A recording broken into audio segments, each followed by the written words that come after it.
You got to be. These people are fools. Yeah, Are you just herding fools all day in here then? Is that what you've been doing? dude. Well, we had a guy in here, Tim. I think he might have been broken. I think we broke him. We sent We're him off to declaw- go watch Aries' failure. I think he actually watched it, and I think he might be crying right now. we're declawing the Yeah, crazy. where do you go since then? He had his night. He was down there in uh, in in speaker, and then he just dropped away, and I ain't seen him since. You guys slaying with Aries up in here? All right. Dude, stationary AF, I think the hashtag says. Stationary AF. I love how that's a lethal weapon that nobody can argue against unless you're, whatever the dude said about sentient water and about how it can simultaneously exist in both frames and how We had we had another one come in here because Peter was in here, so I was clowning him with it, and I was like making this reference of could we tell if the Earth was moving with a telescope filled with water or anything like that. And so this other guy came up here and he wanted to be all mouthy about it, talking about Einstein this and Einstein that. And so, I asked him if he heard of Aries' failure, and he said no. And then he wanted to talk about something else. And I said, well, this is why Einstein's here. And then he said something about something else. And he brought up LIGO and stuff. And I was like, you know why they even have the interferometer around right now? And he's like, but this LIGO thing, I was like, no. Let's go back to the origin of why they even got the interferometer. Ew, my boy. Dude, that makes me so happy you guys are crushing with the Nice. history of interferometry. Did you go through the layer of iterative neural networking from which they compose noise that comprises their data and then the false alarm that they injected on purpose by mistake to test or whatever, and that's all they've ever detected? Did you go into that? I didn't get into that. I did tell him that it was 10 times more sensitive than it needed to be to test for the Earth's motion. Nice. I like that time they zoomed in on a Cheeto and called it some cluster or nebula far away in space. But, oh yeah, Cheetotoous, they called it. Cheeto. Well, since But that what- first fake injection, they've been detecting fake stuff all over. That's how they got away with it. They're like, look, it's everywhere. Gravitational waves detected. Gravity confirmed. Chill, we got it. he said Come he was, on, man! They've got a convoluted neural network. he said he was into Einstein because he's into all the sciences and stuff. So I was Oh, he's a science lad, huh? So I was, and that's why I was like, well, have you heard of Aries' failure? And then Michelson Morley, and then he brought up the interferometer and LIGO in there, and I was like, do you know why it's there? And then he saw like, no, and I was like, it's because they proved the Earth wasn't moving, and that's why Einstein came in. Because I was like, why did Einstein even come into the picture? And he's all like, it's just some dude that invented something. Dude, I thought you were Into going the to tell me woman's that. brassiere, didn't he? Yeah, something like that. I thought you were going to tell me he needed relativity to understand Aries' failure, and I was like, bro, that's not how that works. That's not the order of operations. But he didn't even know why Einstein's in the picture, and he would not listen. Yeah, the basic breakdown Unlucky, of science man. replacement of Newton. Wait, but the best part was that he worked with interferometers. And he mentioned, working with telescopes. And I'm like, what does that have to do with this? Well, dude, if you're working with interferometers, what does that actually mean? Exactly. He that's what I said too. I said that's regardless of the point of why Einstein even is in the picture is because of that interferometer that you don't even know why you're using it. You guys want to hear a hilarious one, right? So the way that they teach it is they say that Aries' failure and Fresnel drag measured by Fizeau is like one of the big is like the two, and Michelson Morley are like the three big reasons why Einstein came up with relativity, right? Now Airy, like the aberration relationship is a V over C relationship where they just take, Earth's velocity over the speed of light and they get an angle that corresponds to what they say that they're measuring for aberration, right? So that ratio is absolute, right? It's not done with like transformation or anything like that. It's with respect to absolute space. So it's an absolute velocity measurement, right?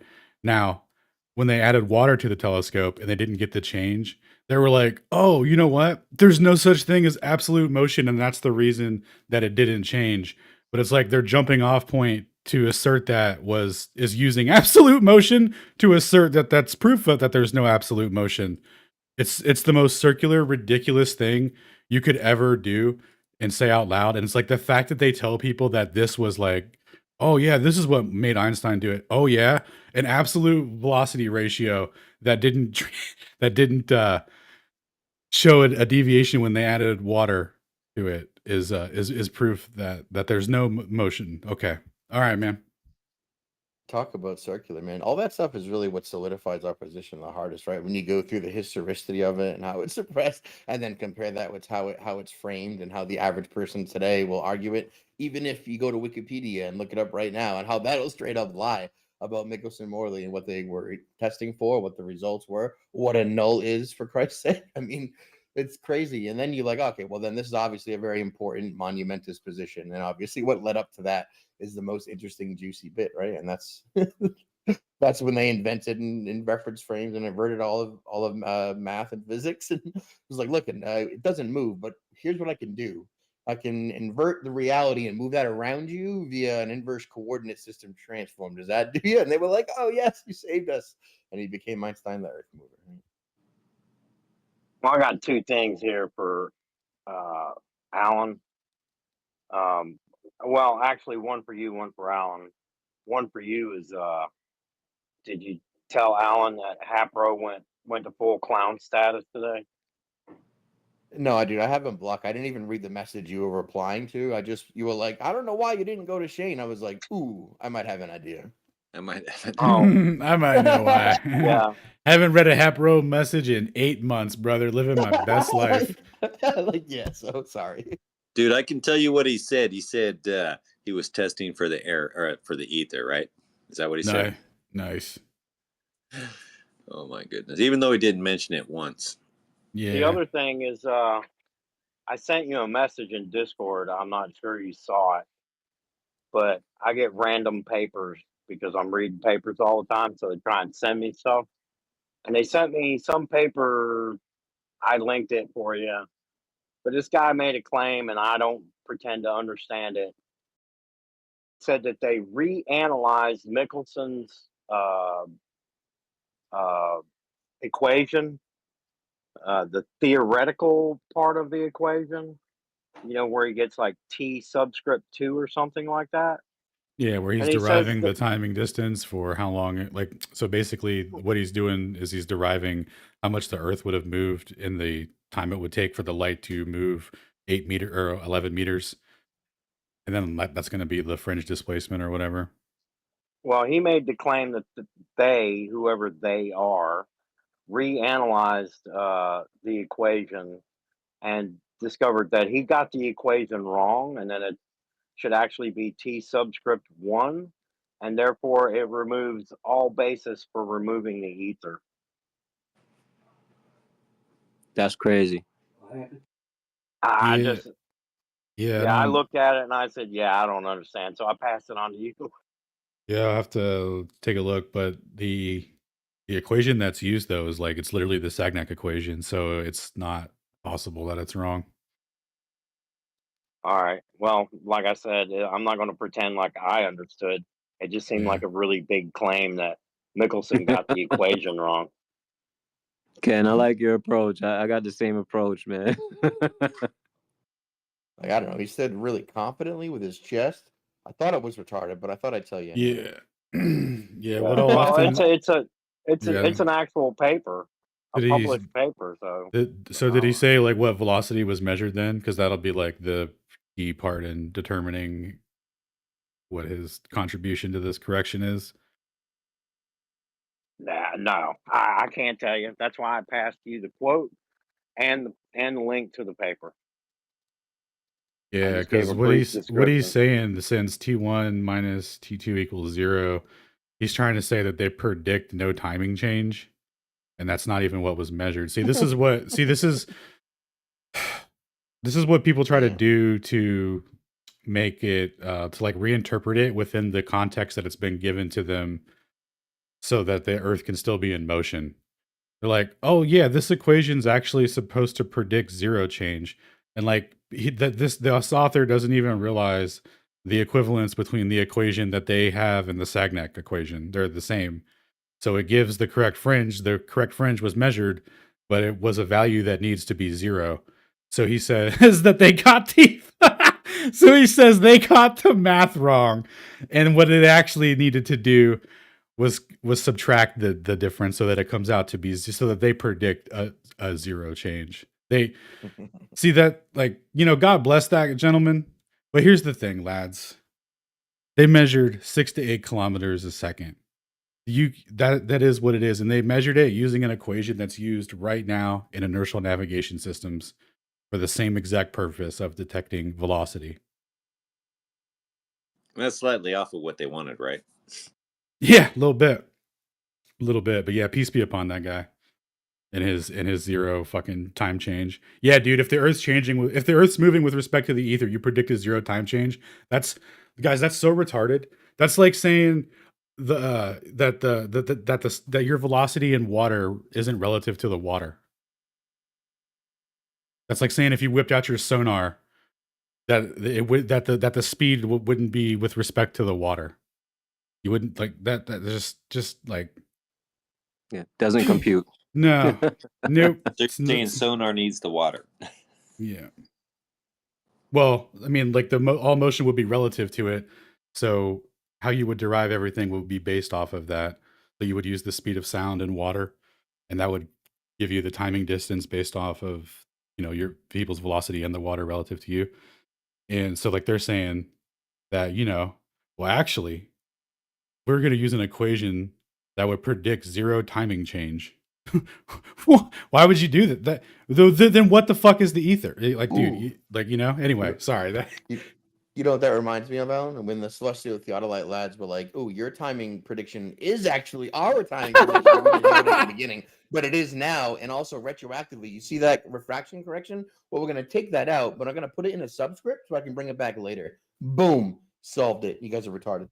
Easy, man. Man, that sounds like the Lorentz contraction there all over again. Yeah. So instead of Lorentz contracting, that guy just said, "You know what? We're actually just predicting nothing on the face of it for no reason." It's more like we were both in a classroom taking a test, and they were like looking over, and they were like, "What do you got?" "Oh yeah, I'm just gonna put that." And it's, "Oh, did that work?" "Oh good, yeah. Well, I predicted that. You're welcome." Ampro's taking the opposite approach. He's just flat out using statistics Dude, to say that Dr. Mike faked his data. He's like, "Oh yeah, it must be Oh, fake." Dude, I dude. think other Dude, people said that too. They were like, "This can't be, therefore it isn't." It was Boys, like, oh, cool. I love the globularist approach to this. They're all over the place on it. They're like, it's either fake, he cooked the books, or it only worked in that one instance, and the other ones are fake, and they just don't acknowledge those. There's weird anomalies in it that need to be addressed, and I just can't blah, blah, blah, blah, blah. Right? Or it's a using air quotes, it's a global coincidence that locally works flat everywhere. One of those three, right? And it's like, and the 100 other times you did it. Well, so he did it like 13 other times, right? He did more measurements. So now it's either miraculously, consistently wrong 13 other times in the same way, or it's an accurate method and it works all the time for everyone. Yeah. And dude, someone just messaged me a moon occultation as well behind Pikes Peak. Full moon occultation. So we'll have to take a look at that. See if we can see how we can use that. That sounds awesome. Now that people are getting it, I think it's going to spread, dude, because I think it works. I think it happens all the time.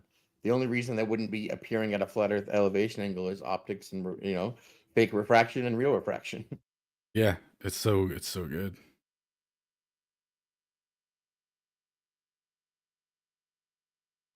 I mean, if you guys wanted to kind of go over what you're talking about, I think it's pretty interesting myself. Oh, dude, we'd love to. So check this out, lads and ladettes. There's this concept in optics called the spatial field and the visual field.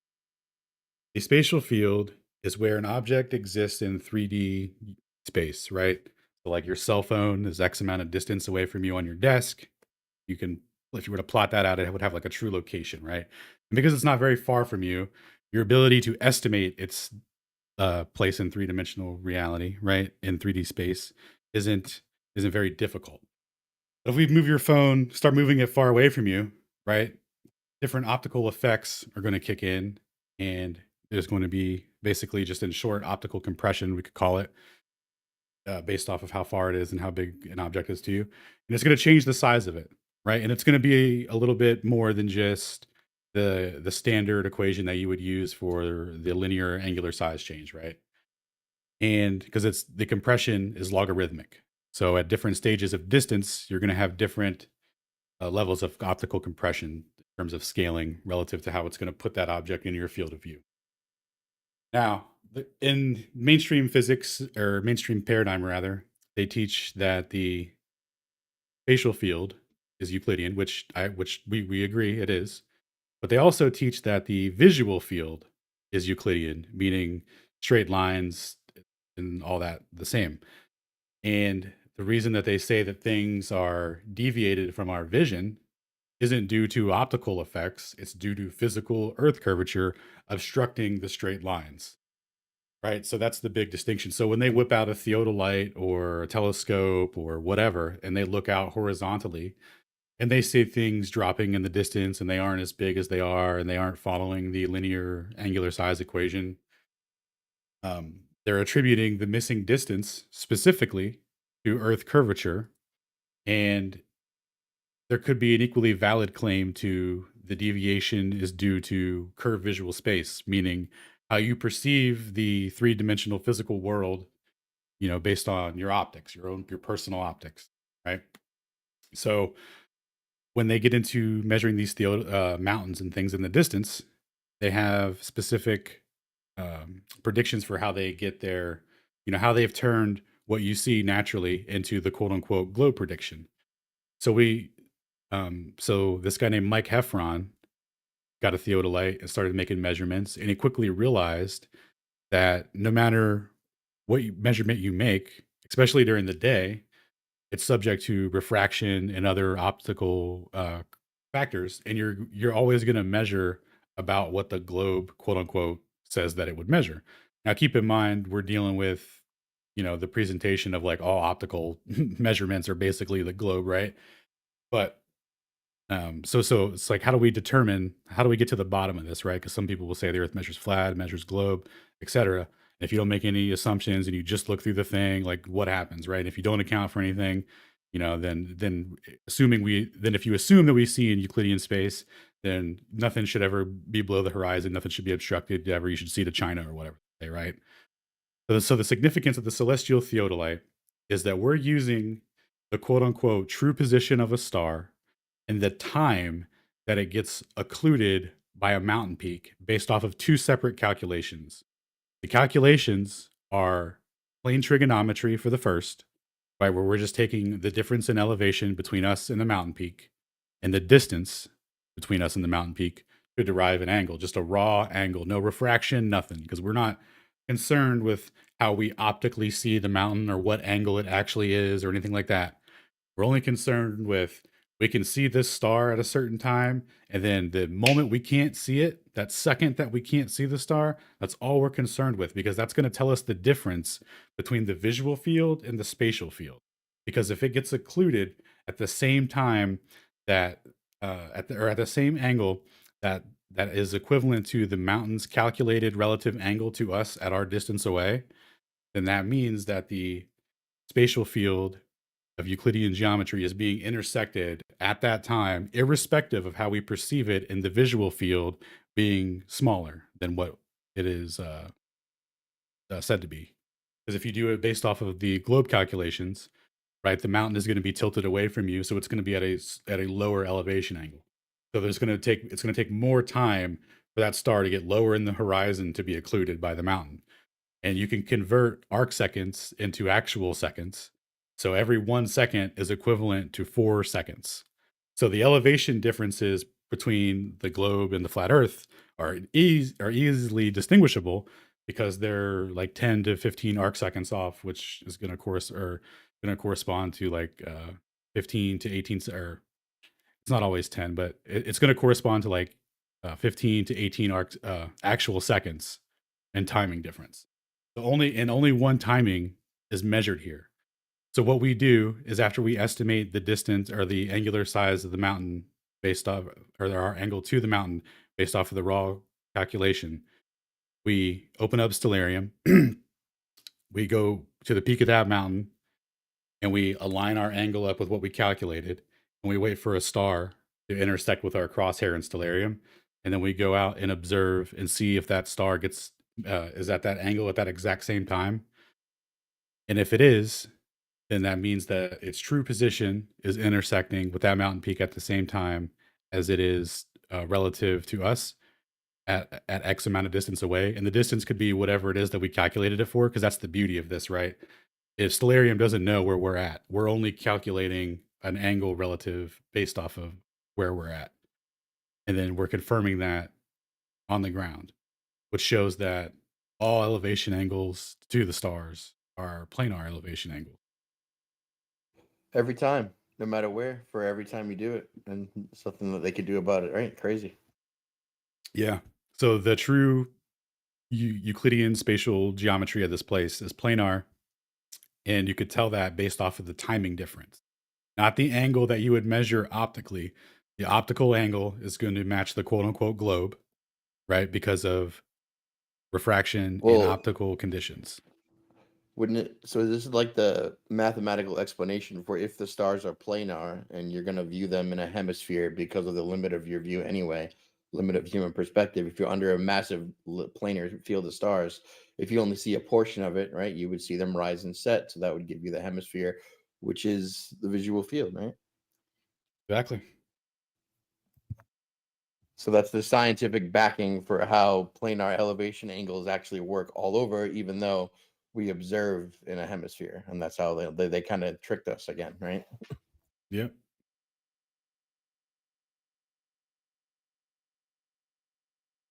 I like how you wrapped up, because we were talking about how it was flat and strict. I like how you included the visual field from 3D and Euclidean, non-Euclidean space in that. Oh, I dude, like how you wove that together. We'll be using that from now on. It's so pivotal because, like, I realized the other day you were so right about the diagram with the angle measured at the right side of it, where you think dude's looking through his theodolite and he's measuring it, and it's like that's not that is going to cause people to get caught up on something that's not relevant, because the important part, like how we're telling the distinction between the two predictions, is timing. Because the visual field is going to comport to what we see, right? Which is going to comport to how it's been compressed due to optics and refraction. So we're not going to be able to, look through a theodolite, take a measurement, and then just, falsify the globe in that way. We have to have some external way of doing it. And that's why the star's true position intersecting with the relative flat Earth angle to the mountain at that same time shows the difference between the two fields, because what we see is different from where things are, but we don't notice the difference because most things they're close to other things that are close to us. So we have good reference of judgment to tell where they're at. That's why when you reach for something, you're not like grossly off by curved visual space, right? But when things are off in the distance like that, this is where these factors are going to kick in.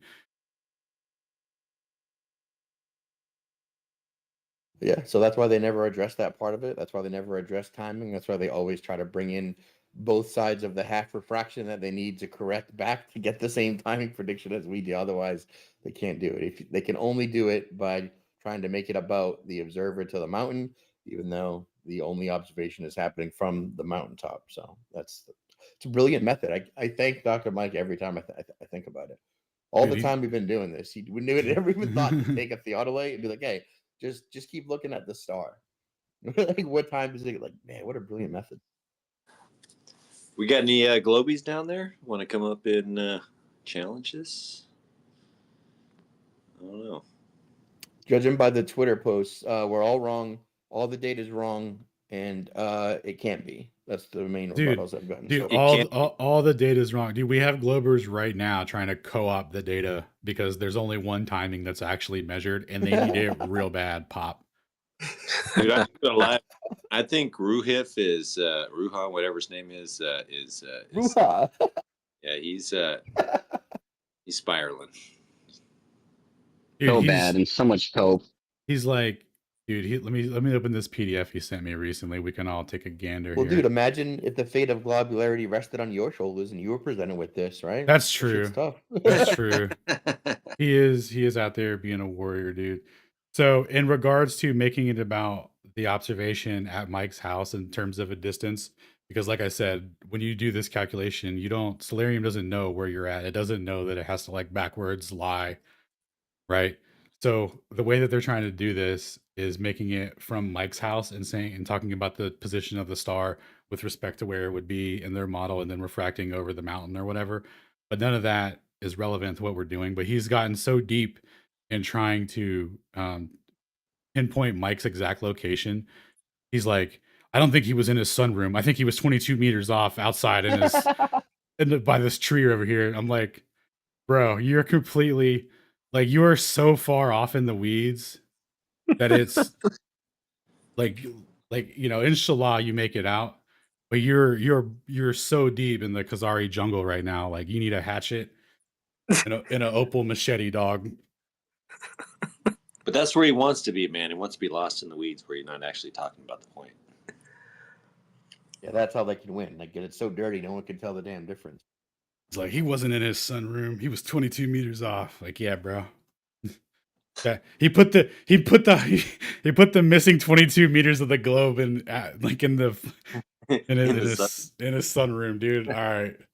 Man, I like when he was comparing the time and he's like, aha, they're all an hour off. You're all liars. And you were like, You're all liars. Daylight savings time. He was like, oh, Oh, yeah. bro. Yeah, Bro. that checks out. They all listen.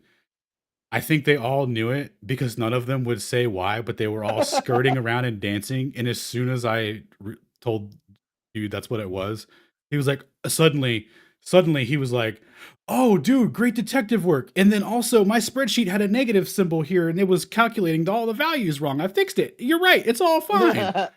like, oh, dude, suddenly when I went to verify until you it. realized it. Yeah, it wasn't a thing until you realized it. I'm going to keep pretending over here. They literally were trying to hustle us. Hilarious. Yeah. That's why I don't read comments from that guy either, bro.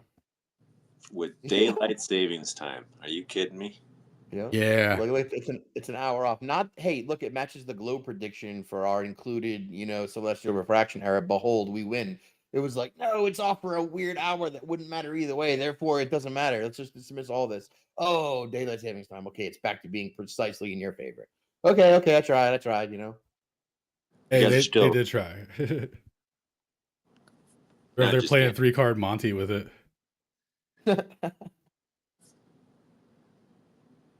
Dude, that's what these guys do, really. What's up, Huff? We're kind of way off the topic from what I wanted to touch on real quick, but back, I remember what topic I wanted to touch on real quick about the inward and outward whirlpool at the center.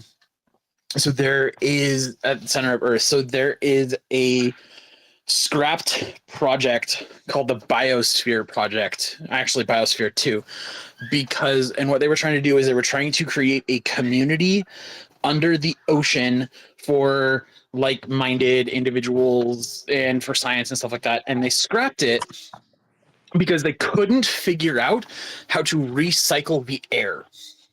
And what's interesting is the reason, when you dig into it, the reason they called it Biosphere 2 is because there was already a Biosphere 1, which they called Earth itself.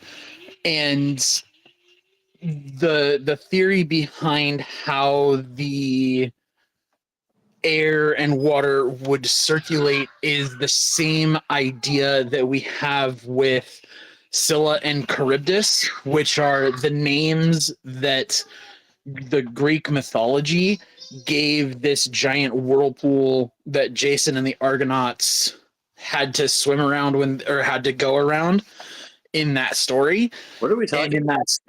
So there was the Greek tragedy and epic poems, the Greek mythology, the Odyssey and the Iliad he's talking about. Well, I was just why I don't understand how we got so though. So we were talking about the giant whirlpool creating the tides in the center, and there's no real evidence for it, if you remember. And this was a while ago.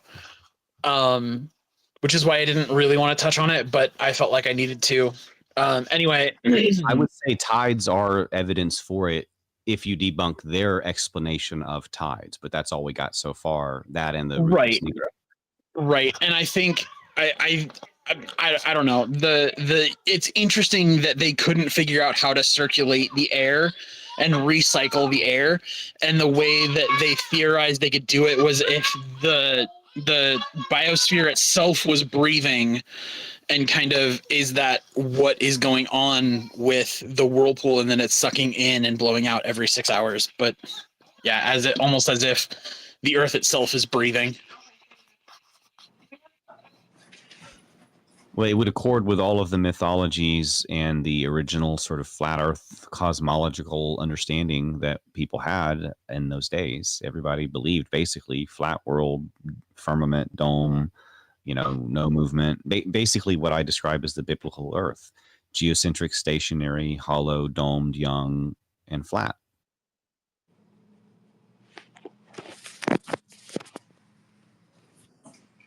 Hey, that Alan Shane, that Globebusters video was pretty dope, man. What she was presenting there. Yo, Cammy's a beast. I had no idea. I never talked to her, but she made me look up like 7 words. It doesn't happen all the time. I was like, what?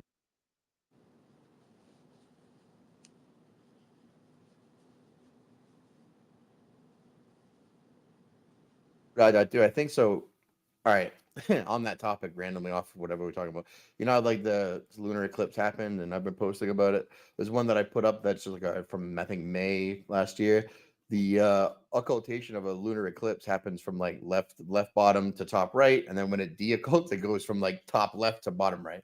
And there's no real explanation for that I can tell. I've been looking into it. They have a lot, like when the syzygy is there, a path laterally of the moon would not cause the deoccult. Like it's almost like the celestial body switches direction 45 degrees halfway through.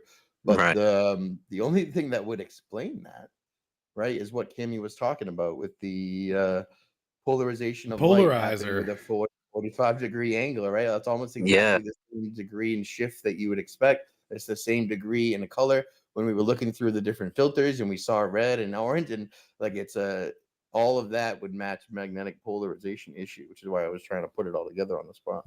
Yeah, it makes so much more sense, bro. I don't know why that's not like a big study going on for that, like in space in terms of astronomy and stuff. Bro, because it's Earth shadow and everybody knows that. Don't be dumb. Yeah, studying Earth shadow from space, D3. What are you talking about, bro? So when you say this what'd you say, polarization for the moon? For are you like talking about this blood moon we had like last night or whatever?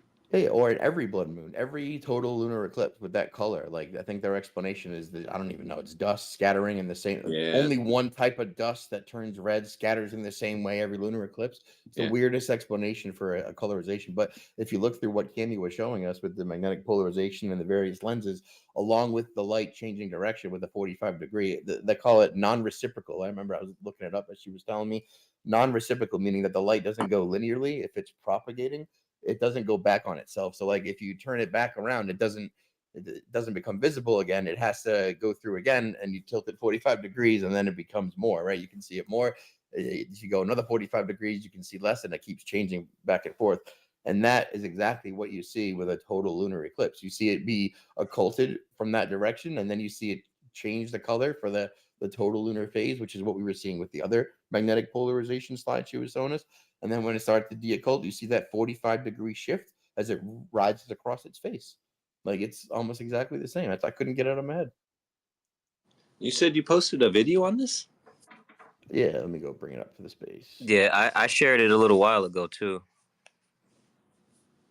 Was it the Globebusters one that you shared? Yes, sir. All right, I did save that. Stop trying to build a cohesive worldview off of light polarization and stuff. Yeah, dude, it worked. Stop trying to learn stuff. It's all just effects that are Ken? And we all know that. Hey, Ken, anybody hear me? Yeah. Yes, sir. Okay. Yeah, I was gonna say, now, could you like grok that saying, stellarium and personal observation and the timing proves planar Earth? Yeah, I did get Grok to say that because someone was like, I'm going to ask Grok how you're wrong. And Grok was like, nope, the celestial satellite argument came out in 2025 early. It seems to prove conclusively it's based off occulting time. So it's like, damn, Grok, get it. So I posted that too. You're like, oh, no, they can't do that. Was, you asked it wrong. The dude didn't say anything. I was like, oh, did Grok let you down? He was like, no, you're still fucking retarded. I was like, all right. You got me. But yeah, dude, Grok put it together. I was like, dude, that's not bad, Grok.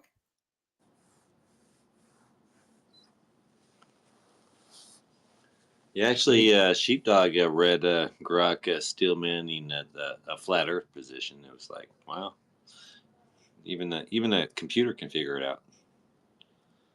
These globies. Well, the math is specifically flat, right? I mean, that's why it's funny.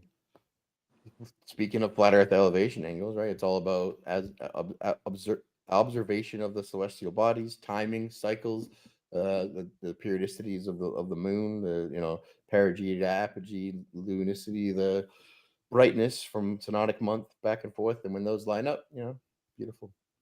Dude, I remember I looked up a video from some dude at a college talking about how easy it was to predict eclipses, how you can do it like outside with a stick and a shadow, and like no math, no logbook, no nothing. He's like, it's just a harmonic. You just got to put the pieces together, and the harmonic symphony comes out. And it's like, oh, when you put it like that, it makes so much more sense than the nonsense they're trying to tell me it is. He's the moon Eratosthenes. Well, yeah, he was like, it's so easy. You just, you sit outside, you time, you say, what type did it happen? When did it happen? Did it go this way? And then you can just put it into your field here, and you can fill out the harmony. He kept comparing it to music, which is definitely valid, right? Because it's got a sinusoidal sine wave sort of thing, which is how they do tides with harmonic analysis and interpolation and stuff like that. Hey, the ambassador just pulled up. What's up, Miss Lily?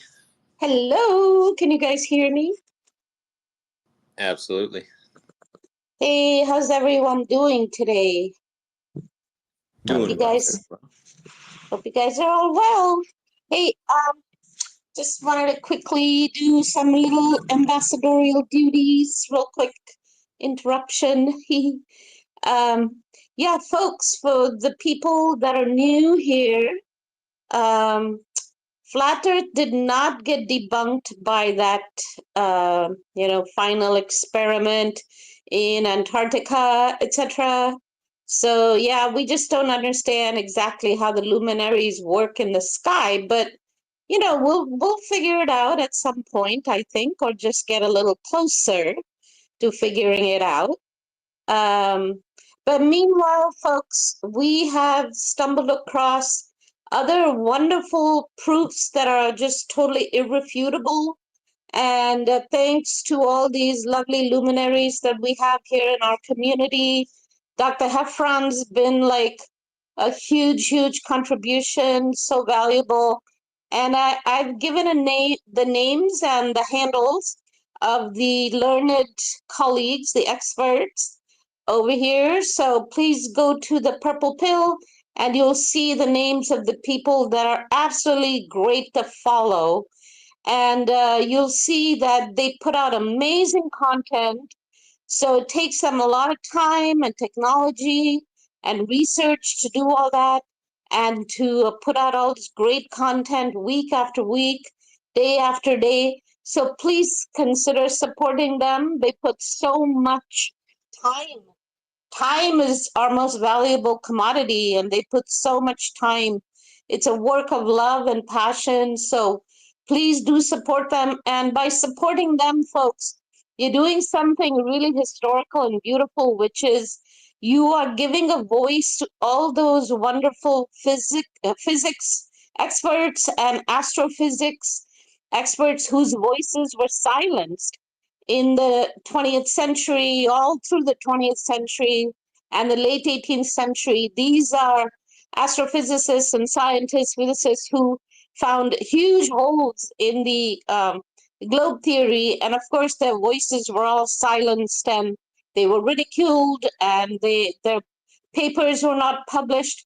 So our learned colleagues take the trouble to find these people And we have living legends like Dr. Bennett with us in our community. These are actual physics experts that will tell you that their work was squashed and silenced. So you're giving a voice to the silenced scientists, you're giving a voice to truth and logic and physics. So anyone that's new, please be aware of this. And what you're witnessing and what you're part of is really, it's historical.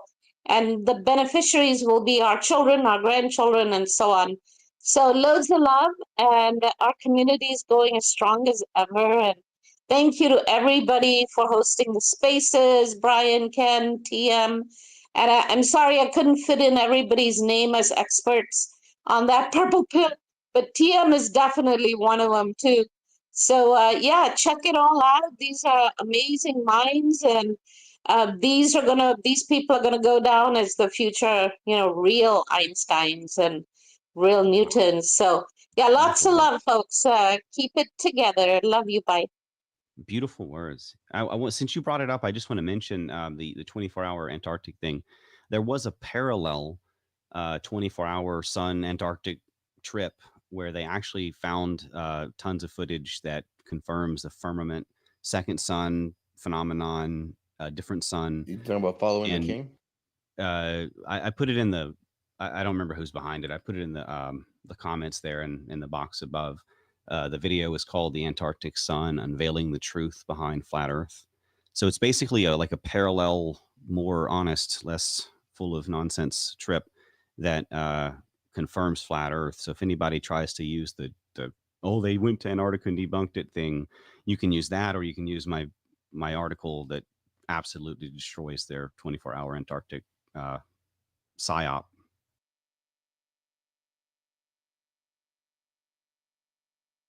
Yeah, that's from Following the King. I think they did a plane trip to the same place. We found that a couple weeks ago. We were going through that. They seem really cool. Video. Yeah, they have a lot of observations. They had, I think, a color change halfway through between solid yellow and white, which was interesting. Because what the explanation would lack if it's a reflection is a transition point, which nobody saw. But that color change is, I don't know, significant, right? That's crazy. Nobody understands why that would happen. Yeah, so the missing link is the firmament, and the guys that went to the NASA funded trip with the Camp Glacier Union and all that, they are not pro firmament for the most part. And Will Duffy, the organizer of that trip, was caught on video before it even happened, saying that the reason for it was to stop the Christians and biblical Earth from taking over flat Earth. So I'll leave that with you guys. Make of that what you will. But this other trip, like, they took their equipment, they didn't forget it, they got the footage, they proved the firmament. Not that we needed more proof, we've got tons, but like, they proved it again. And it explains everything with the reflection. That's why we have the second sun, which is not the same as the first sun. It is a lesser reflected light, etc. Could be, honestly. Did you Beast, did you ever talk to that guy Following the King when he came in? He joined and then he left. I never found out. Like, he was like, it's not for me or whatever. Maybe somebody swore. Oh, Did I talk to who? The guy Following the King. Remember, he joined Discord for like a day, and we were like, "Oh, we're gonna talk to him," but then we never did because I wanted to ask him about. You mean Kingdom in Context? No, I know we talked to him. Oh, then no, I don't know. No, nobody ever talked to King him. Is. Yeah. No one ever talked to him, but he joined and then he like left. It was like, I never had a chance. Yep. Yeah, that would have been interesting to talk to him. Although I do find it interesting, like, Sean hasn't done anything. What, didn't Sean go on FES Final Experiment? No, or but TFE? He's about to debate Duffy on all of the findings, I think, soon.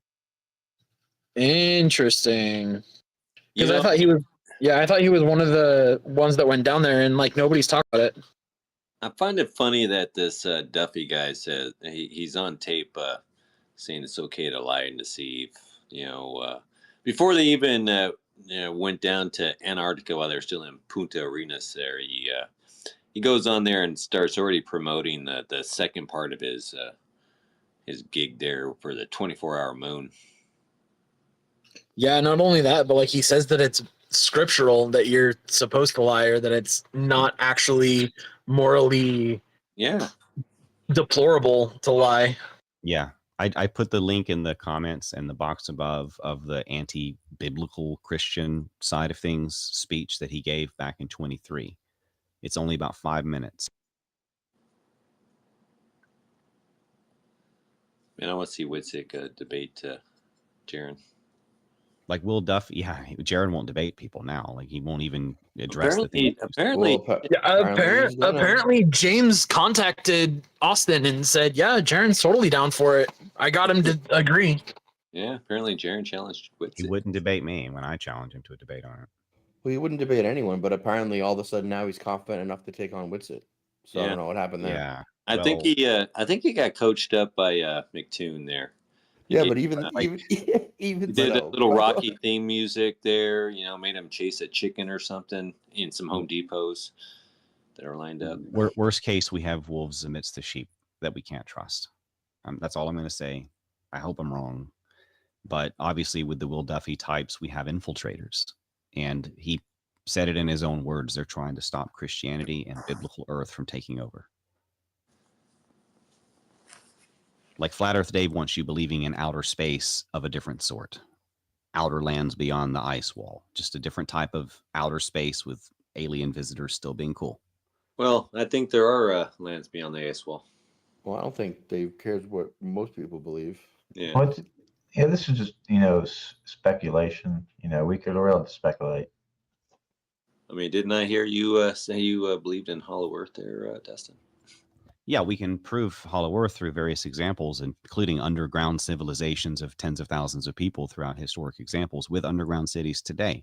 But what we can't prove without cartoons and fiction books throughout the age of fiction books, basically after the mass printing, when printing fiction was fine. That's what I asked Flat Earth Dave. Is there any evidence at all for lands beyond the ice wall other than novels written since the printing press? No, was his answer. Yeah, well, I used to be a proponent of that belief as well. I think it's probably something most people have to go through. Until you get to the permanent, that's fine. I don't think I think there's infinite lands beyond the ice wall. I think there's some land beyond the ice wall. Yeah, well, Antarctica is like 800 miles deep or so, and then I think you smack into the firmament, and that's probably that. We have to have a firmament. We know that there is a firmament. How big is it? Okay, that's up for. Yeah, I seen that one there where it's got a bunch of little different lands and everything's got their own little dome and stuff. I don't think that, but I do think that we're encircled. I do think that there's possibly some land beyond the ice dome. I don't think there's a lot of it like some people might think, but I also think that like when you look at this Gleason map, there's a whole lot of ocean out there, and I think there's probably a continent out there called the Land of Mu. Yeah, well, it's underwater now, I think. And I don't know about that. They have us do straight up specific boating lanes and air flights and everything like that. You start looking at all this technology for all the weather control and stuff, and the way they can like they even kind of show you when they show you the movies like the King Kong movie where it's hidden by type of stuff like that. I think they can hide it. I think they got plenty of ocean to hide it. On the Infinite Lands map, they tell you can visit Thor in Asgard. You can go to all these fictional mythical places, and then like places like Valhalla, that kind of stuff. And then in terms of the sunken continents and such, like they called it Lemuria, Mu, Tartaria. They had different names for it, but most of it ended up under the water between like India and Australia. They say, for the most part. They say. Ocean's pretty big though. Well, we got all those underwater ocean cities too. Oh yeah, I ain't saying that there could be something that the water levels buried some things. I don't think anything sunk.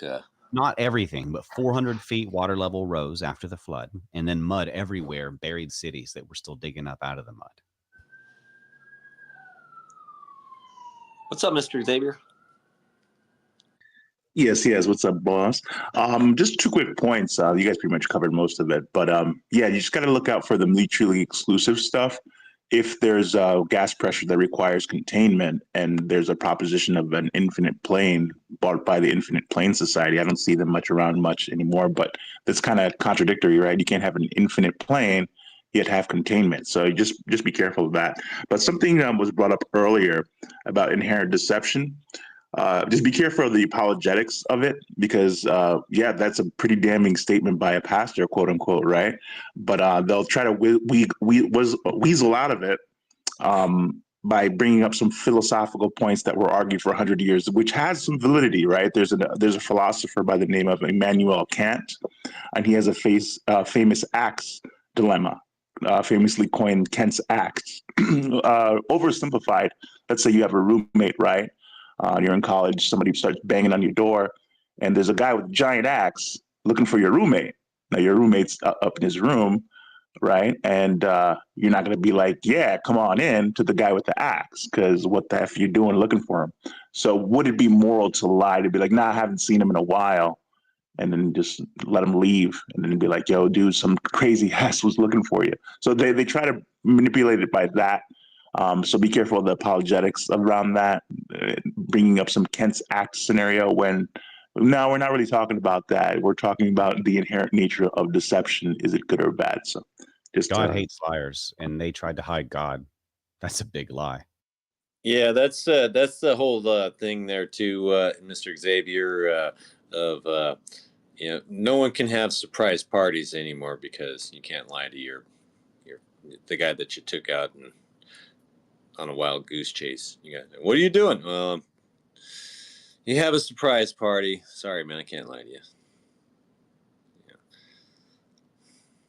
Yeah, definitely. So they'll try to conflate those two, a philosophical point with that. But no, we kind of know your nature. You're full of shit, bro. Yeah. Well, I strongly believe that Will Duffy is a Jew-controlled op subversive, and he is hanging out with a lot of other ones, and a number of the folks who were involved in this have been involved in deceptions.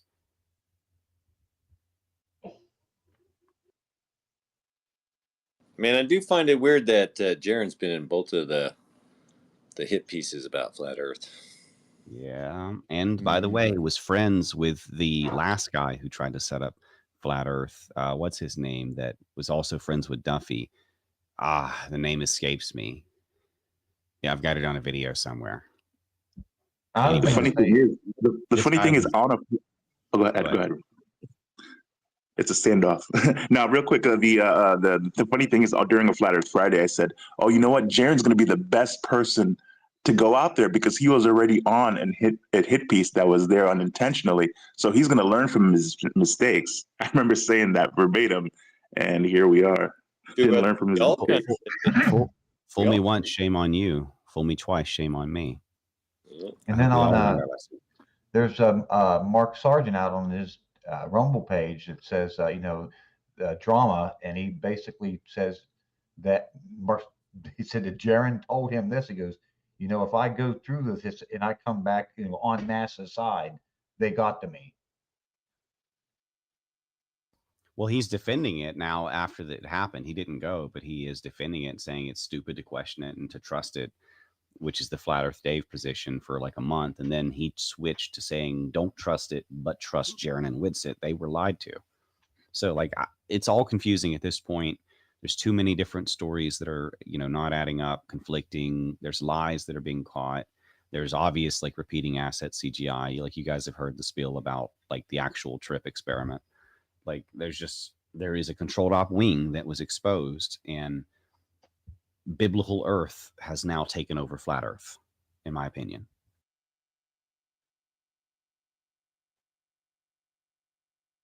Well, the good thing about it, if it leads to people reading the Bible, that's a good thing, right? But there's science evidence for the Flat Earth where that could take precedence. I mean, your faith is what's really going to save your soul, however you get to that. But there is science that's empirical, so that's always something that I benefit by trying to let people know that you could bring that to the forefront.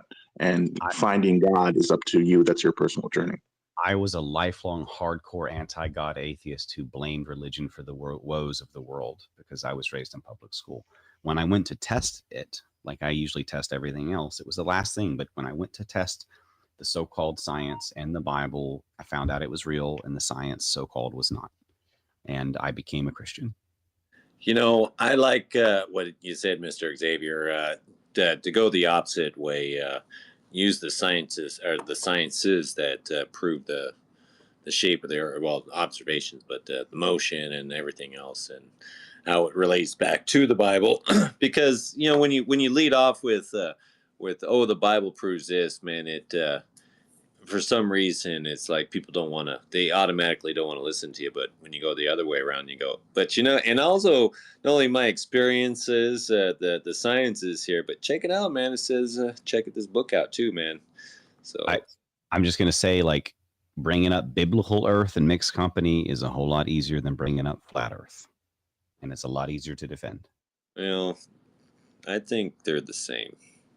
I think the terms. Yeah, but like the triggering effect of all the normies having heard the ridicule of flat Earth forever now is totally different. Like, it sidesteps all of their psyops and goes right for the heart of the matter and proves God in one phrase.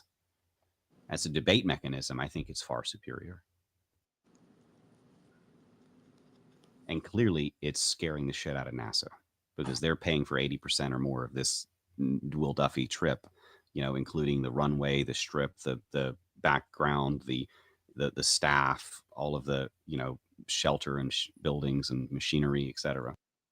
So, say NASA's paying for all that, huh?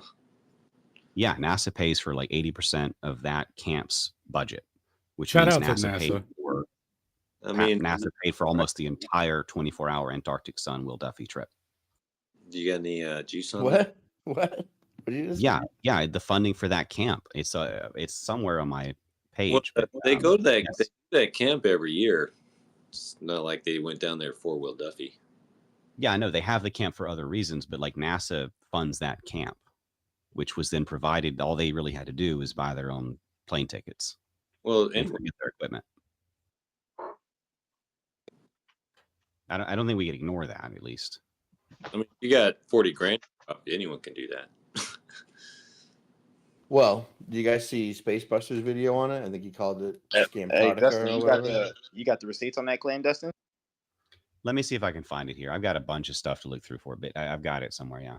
Well, I mean, we all agree that, you know, NASA's setting up the camp down there, but, you know, to say they did it for Will Duffy, I mean, like I say, you can pay the 40 grand and go down there, apparently. So I don't think they did it for him. I think they did it as part of like a NASA backdrop of, you know, controlling Antarctica, and then used it as a bonus for faking space again in a different way. They also did a marathon down there too.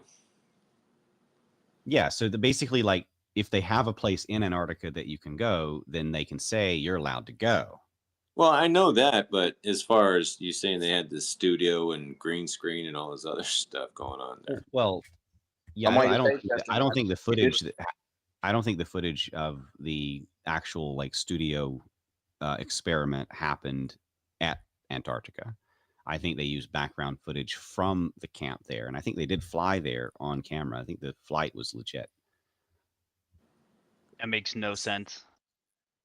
Yeah, so like, for example, if you see the debate I did with Whitsitt about it, like the mountains in the background are the same mountains from a very old picture from a decade ago, verbatim, with very little changes, like 1% difference, slightly changed. Looking for it, Dustin. I'm trying to find this shit. From like a curving screen. They were repeating clouds. They were repeating, assets in the background. There was a bunch of problems with the footage. There was timestamp issues. There was, failures in the compass. Jaron flipped his compass upside down to fake the direction to get it stuck. There's a bunch of things wrong with this. Dustin, I found that in your page. Yeah. How they get around the runners? That's faked. Where is it? Where is it posted at, Dustin? I'm trying to see this. Okay, so I'll give you the link to the main page. Hang on. Like post that link in the pill or throw in a jumbo something, please. Yeah, I'm posting it now in the comments and the So pill. they flew down there and then flew somewhere else to do it. I mean, they. No, I think they did the footage for the studio thing, the actual experiment, separate from the trip. The trip there was legit, was real, but then the footage itself had a bunch of issues with it. So the footage we saw of the sun actually going around in a circle was edited into that footage, and that was taken at a studio.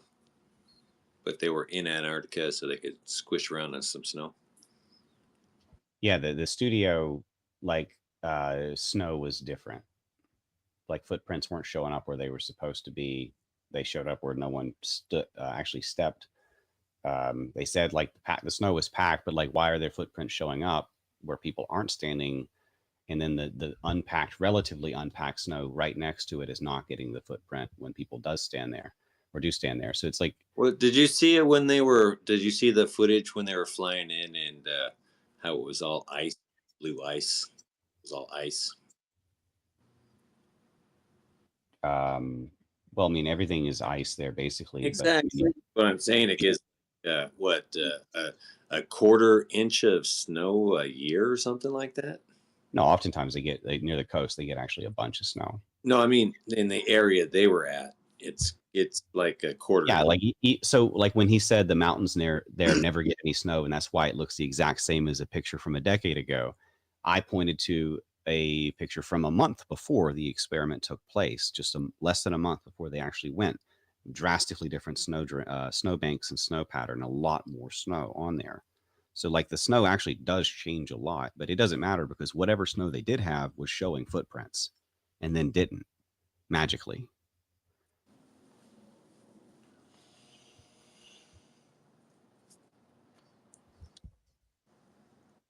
Yeah, I think the conversations around this have been so convoluted that your word of mouth has to have three things. You have to have your receipts on top of it, not just get it later. Because I don't know if you've been around this it's just been it's been sloppy. It's been sloppy, the critique on that. There's been some valid critiques, but as you can see, what Dave pointed out with the drone, he bought the same drone, he stood in front of it as far as the side of it, and et cetera, et cetera.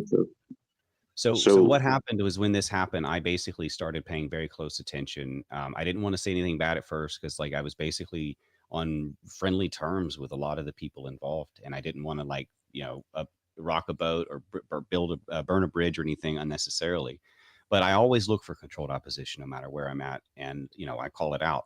So when I see something, I say something in this case, and I basically documented the whole thing beginning to end, with rebuttals, with counter rebuttals, with the lies, with the people involved, with me debating Witsit, with all of the footage. I mean, I've got it all. I have all the receipts for everything I've said. They're caught. This was faked. And then the other parallel, experiment where they did take a trip, did not forget their equipment, brought it with them, caught all of the stuff on footage, got the second sun, proving the firmament. All of the stuff that we actually have from a genuine trip paralleling their trip just goes further to confirm it. The fact Witsit probably hasn't brought that up is even more damning beyond the vape gate and stuff. I don't want to like pick on him, but the only thing that really came out that was debunked essentially was the drone gate, because that made sense. Duffy was following the drone closely, and that's fine. And then of course they were faking videos of Witsit, that was wrong. The real one was just as bad, but faking videos is wrong. Of course, that confused the matter. But a lot of stuff stood, like the footprint issue, the vape gate, the round studio is possibly you could argue that from the idea of the optical cameras. Hey Dustin, I mean to cut in. I'm totally cutting you off, and I mean to. I'm just curious. Have you ever been around snow? Like, do you live in an area where it snows? Yeah, I lived in the great northern section of New Hampshire for a year, where it's 6 foot of snow half the year or more. Cool. So negative 30 degrees. Here in Utah, it snows a lot, and it's a very dry. I mean, they say we have the best snow on earth for skiing, but what will happen is once it's frozen, it will turn ice like rock hard, and the footprint thing just isn't very valid. I don't think. What would be more why are there valid? footprints in the snow on the same video 20 minutes before? Yeah, I know. And it can definitely, it can range from temperature. I mean, it's like from So area it's to area, but what would be 20 more minutes valid apart, if you 10 were feet brought up apart. like how Jaron was raised in a Jesuit high school priest, like Jesuit Catholic high school. Well, I would like that dirt as well because I don't have that one yet. But like 10 feet He, apart, 20 minutes apart ish, you have footprints and you don't have footprints in the same type of snow. That does not make sense. And Well, that's their arguments didn't make sense. the snow is out there. It's all that consistent. It isn't like yeah, 3 exactly. or That's 4 my inch, point. 3 or 4 inches deep, consistent. It was ice, and they had to what do you call it? They got their tractors, whatever, just to carve it up a little bit so people just aren't slipping and Well, sliding. they pushed it around, yeah, and it is a little bit packed, and it will hold some things up, and it will even hold a man up, but it won't hold a man up without showing a footprint because it didn't 10 feet away. I just think that's a very weak argument, and you're a good researcher. You can do better. That's all I'm saying. That argument stood up to the debate with Whitsitt. I encourage people to watch it. The Vapegate argument stood as well. I was there. Yeah, we I listened to watched it. it, He bro. lied It about was Vapegate. pretty weak. He lied about Vapegate, and the footprints should have been there and were not. Yeah, it's just footprints are a little silly. But what I did want to say though about it is that like Jaron just came out on a video and talked about how he went to an all boys Jesuit Catholic high school. This was most likely a 10-year rollout kind of thing. Who knows? He was paid to be the flat earther who flipped. But like we know, one of the guys who did all the editing for the 360 cam footage to be able to make it so it was available on YouTube. He's one of the guys, and Austin just asked him, and he volunteered to do it, basically on his own free time. So that was not someone that was involved with the trip at all. He just did it so Austin would have something to put forward. Well, I don't know him, and I don't know much about that, so I can't really speak against him. Right, I know. But I'm just saying that these people, these things, regardless if the trip was faked or not, like there's more substantial evidence and things going on that are bigger priority, I should say. It's kind of like I don't need to know all the ins and outs of 9/11 to know that it was not what they say it was, right? Like I don't know all the ins and outs of this TFE thing. There's something fishy about it, but like I do, and I think that the big takeaway is basically that the Jews and the fake, controlled opposition flat Earth crowd really are afraid of biblical Earth and the firmament. They don't want you to know about that because it's as bad as you knowing about God is real, etc. And it actually debunks aliens, which are a big part of their future plan, and it proves that they're fallen angels. There's a lot that goes into this, but like essentially, we expose the entire flat Earth controlled opposition wing at once. And it sounds like you don't trust Jaron anymore. But do you still trust Whitsitt? I've never been a big fan of Jaron anyways. Like I was introduced to him much later in my kind of research, but no, I mean between like all of the stuff of him coming out of being like a sexual deviant like to women on the internet, like trying to throw himself, like it's all disgusting. Like I find him I don't.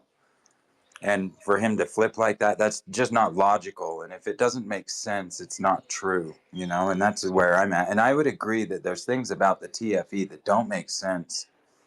But basing it on footprints is just not strong enough, dude. And I know, it's just not.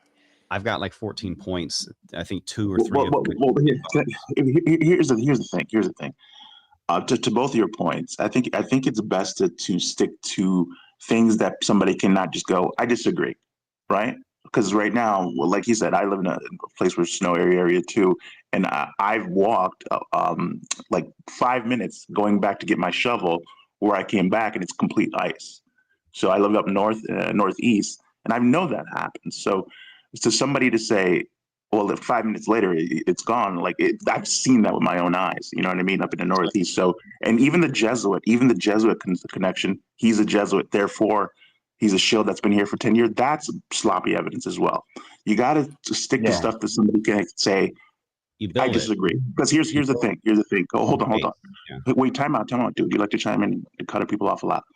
Here's a fact. He was calling game over before he went down there. Home Depot Earth, if we see the sun, it's a flat Earth. Fact. You got him verbatim saying that. Stick to stuff like that. He said before he went down there, if we see the sun, can't be a flat Earth. We have hours and hours of footage of him saying that. That is more tenable. Here's where I do agree with that. There are possibilities that people are negating, right? So they went to Antarctica, but they were fooled by a fake sun. Dave Wise's theory, right? They went to a nicey place that wasn't Antarctica, right? They never went to Antarctica. It was filmed elsewhere. Or everything in the official story is true, or everything in the official story is a lie. There is an irrational effort by a lot of people saying that Jared never understood the arguments. He was flipped when he was down there because of the negativity. That's retarded. He was calling game over before he went down there. Stick to the stuff where you can pull the receipt and say, here it is. So nobody can say, I disagree. That's Okay, what the truth is. I will give you an example of that then. I'll put it in the pill. You guys check this out. Let me know what you think. There you go. I mean, I've got a lot of this. I don't want you to just say I don't have it or like I don't have receipts. I do. I have 3 hours. I agree, but the receipts have to be. I can't disagree. It's objectively true. So some of it, they have arguments that will make it seem like, okay, a little bit nebulous, and some of them are debunked. Like DroneGate, it's debunked. Whitsitt did lie about the vape and hit it and fake his breath. Like that is caught. That's a lie. He lied about the repeating assets and mountains in the background in the debate too. But check out the repeating clouds in the background. Well, here's the thing I'll focus on. You said something that's very interesting. You said that the mountain range looked almost exactly the same, and a couple of months before, it changed a lot because of snow, and then it went right back to being exactly the same. That is impossible, almost physically impossible. Something can't look exactly how it looked 10 years ago, and then within 5 months of them going down there, it changed drastically. If you have footage of that, that is a good piece of evidence, because nobody could just straight up disagree that it looks exactly 10 years ago, but a few months ago, it was different. So that's the kind of stuff that resonates. So just be a little less sloppy on that. I'm going to be honest with you. It's a lot of, not just you, a lot of people coming at this thing is really sloppy. Well, yeah. And I get it. I got the receipts. I do have them. Everybody's saying they got the receipts, and when we comb the receipts, it's just sloppy as hell. But you got to understand, nobody can decipher between you and the hundreds of people who say they got receipts that were sloppy. You got to do better. Where you got to come in. Like I debated Whitsitt and Rectum on this. I'm known as a debater in these circles. See, that's an agree to disagree situation. That's an agree to disagree, because half the people who saw that debate, I only call a little bit of it, saying no. Whitsitt stuck. Okay. He lied. Like, stick for to example, something. He lied about the mountains. I saw that image debate. proves that. I think he lied. I saw that debate, and while Whitsitt on a few answers weren't that strong, like his vaping answer, I think he was hiding something else beside whatever everybody thinks. But everything else was pretty plausible and explainable. I mean, see the mountains here, for example, Brian, because he lied about this, said it wasn't even the same mountain in the background in that debate. Now, this proves not only was it the same mountain, but also that the cloud was the snow patterns were much different, less than 1 month earlier, not even a full month earlier. And then the 10-year or something earlier, 2016 picture was the exact same as the one that they had that famous, shirts off pose in front of in the very cold weather without getting any red noses or runny noses or anything. All of that's in that image there. You guys can look at it.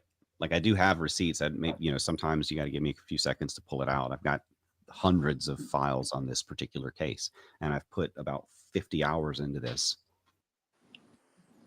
Hey, I would just want to say thank you to Mr. Xavier for pointing that out. My point about him being in a Jesuit high school, that was totally me. That's not me speculating. He did announce that himself.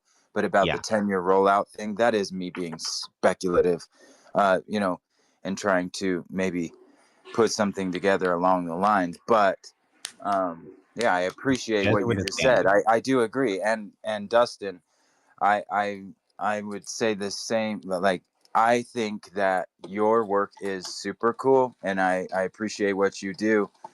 I just think you could do a bit better than footprints. That's all I'm saying. Okay, I'm trying to be a nice critique, because that's honestly, an unfair summary, because I got like 20 other points, but that's just one of them, and maybe it's not the strongest. I think the repeating assets are a lot stronger personally. Absolutely, yeah, absolutely. The thing about that area though too is like, and you could even go back and see if you can find it. I've heard that it's been pulled from or scrubbed from the internet, but Mr. Beast did an episode down there or whatever in Antarctica, and he was at that exact same place that Austin and TFE were at. He's the one that named that mountain. It's like, it's something ridiculous. It's something retarded, like Mount Spotify or something like that, or Shopify. Like, that's what he named the mountain, and it's there. So like, that's a very popular place. I do believe that you could possibly go there, but is that part of is Antarctica what they're saying it is? Is it part, you know what I mean? It's like there's a whole other rabbit hole of things to kind of go off of. So that's all I have something real quick to add to the Antarctica footage that I just realized recently. So because we actually have the raw footage, where the the Ether Cause lads are the ones that did the rendering to put it out on YouTube and stuff, which strips all the metadata and stuff from it. But we have the actual raw files. So I just had my buddy who did the rendering for it pull the metadata from them, because you could do, like, you can extract all that from it, and you could see the edit history and all that from it, and if there's been any changes and all that, because any device that's edited that video will be logged in that metadata report when you extract it, and there was nothing anomalous about it. It all came from a single device. I totally forgot about that, because that you could do that. There's actually, I was telling my one buddy about it who's into that kind of stuff, and I was like, yeah, I mean, it's a little sus that there's only one video out or whatever, and he was like, oh, well, you know what you could do with it if you have the raw metadata, or like the raw video. And I was like, oh, we actually happen to have that. So yeah, you can use like this, like it's the same kind of thing you would do for like to analyze the history of like pictures and stuff. How you can extrapolate the history from it. Same exact thing. So yeah, there's no edits or anything like that. It Or has breaks. It hasn't been stepped on. Correct. The official stuff, they scrubbed some of the timestamps and geolocation data from some of the cameras and stuff. No, I have an all 100, 360 degree, 25-hour, whatever, unedited raw from the dog. straight from the GoPro, straight from the GoPro or whatever it was. So you remember the Candace Owen I live loved it. stream? No. The timestamps and such were scrubbed and changed from the live stream that they did. I don't know anything about the live stream. I just have so giant Candace file. Owen. Okay, so this is important because like I don't just do flat Earth and stuff. I'm in, like, I do the news, I do history, I do the theology. Like, I kind of wear a lot of hats, and like I connect dots back to the Bible. But I also debate the science stuff. But anyway, so the point here is that these guys have basically been. Sorry, my son just walked in, and I'll be right back, and I'll finish that in a second. While he's doing that, what's up there, Jefferson? Sorry. Okay. Yeah, my 4-year-old walked in. It's almost time for movie. What were we talking about there? Because like I just connected some important dot between the different controlled op. Yeah. So I think you were talking about a live stream that they were doing, and I was talking about Candace Owens. So Candace Owens is a controlled op in the news and kind of the Jew naming world, and she was like, for example, she was named anti-Semite of the year, although she has a Jewish husband. Like, big joke. Anyway, I'm going at this. Anyway, so Candace Owens is in that controlled op world, and she was overlaid with the 24-hour Antarctic sun trip with her producer was there with them on site filming this stuff, and started to and never finished the live stream. They actually cut it early, like too many questions were happening already. So this was a big deal because she has such a huge audience, and then it just gone, never talked about again. Very mysterious. Yeah, well, I'll say this about Candace Owens' producer. From the limited times that I saw him on camera, that guy seemed awesome. And like I said, the 360-degree, 25-hour, uninterrupted video footage actually did come out to be completely fine. And the way that it was delivered to us, like I know you guys don't know like what's its technical prowess or anything, but like if there was any deception stuff, like that would have been, evident or whatever, and it's just not there. So I don't know. I don't know what to say about all that. I imagine even that still has kind of the repeating assets and clouds repeating in the background and stuff. I'll be right there, buddy. Thank you. Yeah, like the same clouds happening at the beginning and the end of the video and such, like exact same clouds. Did you say you imagined that, or did you have like did you go through it? No, I put some of that in the comments. Yeah. Like I show examples. I mean, video and image. Yeah, it's kind of hard to argue with metadata that's not been tampered with, though. Dude, I wanted the metadata to be tampered with, dude. I was like, that'd be so easy. But nah. I'm curious, is it, and it's just one file that's over what 2 terabytes long or 1 terabyte long? It's one uninterrupted file with all the the data points on it. Yep. All the other stuff was edited though. I don't understand what you mean. Oh, so not you. The 24-hour sun, you have No, he gets you, bro. He was talking about the other guy. Right? Yeah, they scrub timestamps and geolocation on the other stuff. But go ahead, sorry.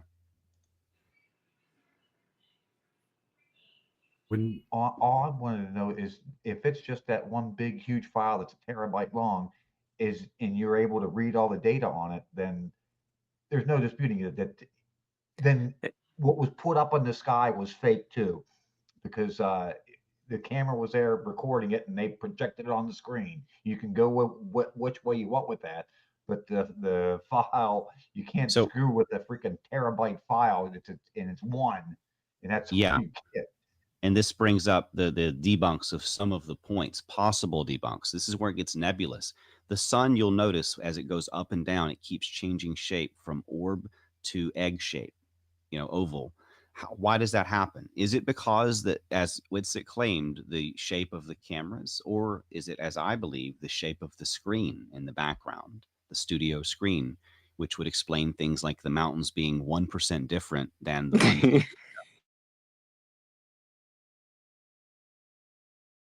All right, lads and ladettes, I'm heading off for the night. You guys have a good evening.